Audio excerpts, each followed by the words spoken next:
नमस्कार दोस्तों, आज हम रामायण के एपिसोड नंबर 10 में आपका स्वागत करते हैं। तो आज हम जानेंगे कि विश्वामित्र का आगमन हुआ, राम जी को वो लेके जाने वाले हैं।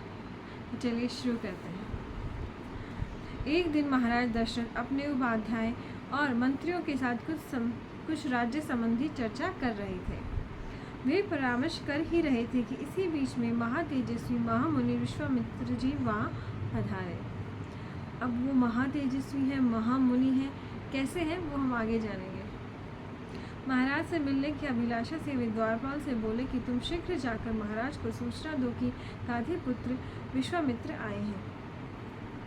उन्होंने राजभवन में जाकर विश्वामित्र जी के आगमन का संवाद महाराज दशरथ से निवेदन किया।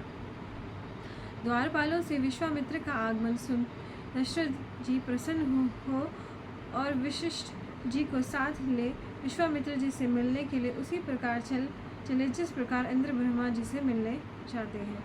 मतलब ब्रह्मा जी जिसका इंद्र जी इतना सम्मान करते थे, उतना ही सम्मान दशरथ जी विश्वामित्र जी का करते थे। और वो अपने कुलगुरु वशिष्ठ जी के साथ उनका आदर करने चले गए। तेज से देवीमान और कठोर नियमों का पालन करने वाले तपस्वी विश्वामित्र जी को देखकर राजा दशरथ ने प्रसन्न हो उन्हें अर्घ्य अर्पण किया। जो महान नियमों का पालन करते हैं वो ही महान मुनि बनते हैं, क्योंकि अगर आप अपनी लाइफ को बिना नियमों के बिना व्यतीत कर देते हैं तो आप कुछ भी प्राप्त नहीं कर सकते हैं, राइट। तो उसी तरह से अगर आपको लक्ष्य की प्राप्ति करनी है या अपने आप को महातेजस्वी महामुनि कहलाना है, आपको चाहिए, उसके लिए आपको कठोर नियमों का पालन करना पड़ेगा, और वो भी अच्छे वाले नियम। ये नहीं कि एक देखिए दो तरह के तप होते हैं, एक तो सात्विक तप और एक होता है राक्षसी तप। जैसे आप एक पैर पे खड़े हैं घंटों तक, या एक हाथ को ऐसे खड़ा रखा है घंटों तक। जैसे महाकुंभ में भी कुछ आपने देखे होंगे, जटाएं इतनी बढ़ा ली हैं, हाथ को नीचे नहीं किया है, एक टांग पर खड़े हैं, ज़मीन में गड्ढा खोद कर वो खड़े हैं, तो वो अपने आप को कष्ट दे रहे हैं जिससे उनका नुकसान हो रहा है। तो ऐसा तप होता है राक्षसी तप, जो हमें नहीं करना चाहिए। दूसरी तरह का तप है, आप सुबह 4 बजे उठें, योगासन करें, फिर अपने भोजन में जो सात्विक भोजन है वो खाएं। वो भी बहुत ज़्यादा कठिन नियम होते हैं, किसी से नहीं होता है। कोई भी मतलब फास्ट फूड ना खाएं, आप बाहर का खाना ना खाएं, तो वो जो ये आप तप कर रहे हो वो एक सात्विक तप है, क्योंकि इस तप से आपको फ़ायदा हो रहा है। तो आप जब भी तप करें तो वो सात्विक तप होना चाहिए, राक्षसी तप नहीं होना चाहिए, राइट।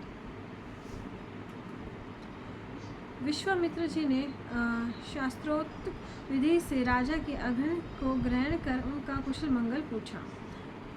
फिर विश्वामित्र जी ने महाराज के नगर, कोश, राज्य, कुटुंब तथा इष्ट मित्रों की कुशलता पूछी। मतलब सबके बारे में पूछ रहे हैं, ये ठीक है, वो ठीक है, प्रजा ठीक है, राज्य ठीक है। फिर विश्वामित्र जी ने वशिष्ठ जी की कुशल पूछी। फिर वशिष्ठ जी से भी एक मुनि दूसरे मुनि से उसकी कुशलता पूछ रहा है। तदंतर अन्य महाभाग, वामदेव आदि सब ऋषियों से यथाकर्म कुशल मंगल पूछा, और फिर और ऋषियों से भी कुशल मंगल पूछा। पहले जब हम किसी से पूछते थे कि आप ठीक ठाक हो, आपका स्वास्थ्य ठीक है, और साथ ही हम ये पूछते कि आपका स्वाध्याय कैसा चल रहा है।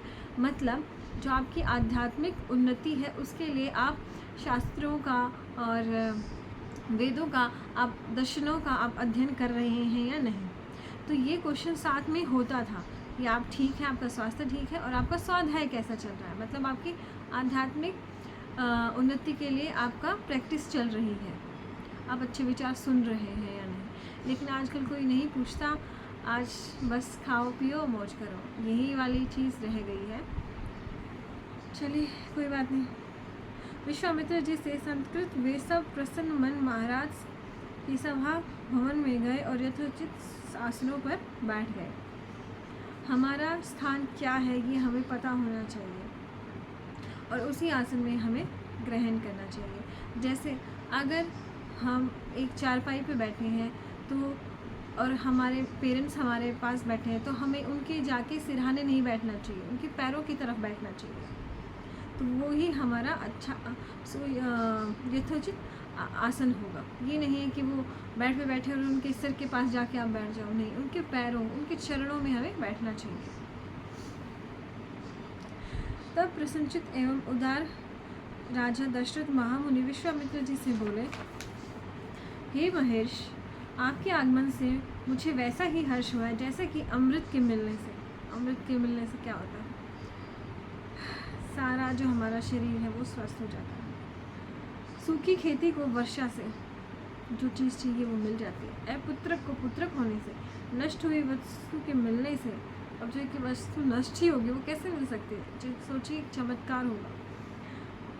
महाउत्सव में जो आनंद आता है वैसा ही मैं आपके आगमन को समझता हूँ। मैं आपका स्वागत करता हूँ। कहिए, आपके दर्शनों से आनंदित मैं आपका कौन सा प्रिय कार्य करूँ? और बताइए, अब आप यहाँ पे आए हैं तो किसी कार्य के लिए आए हैं, मैं आपका हर कार्य पूरा कर दूँगा। ब्राह्मण, आप दान के पात्र हैं। मेरे अहोभाग्य है जो आप यहाँ पधारे हैं।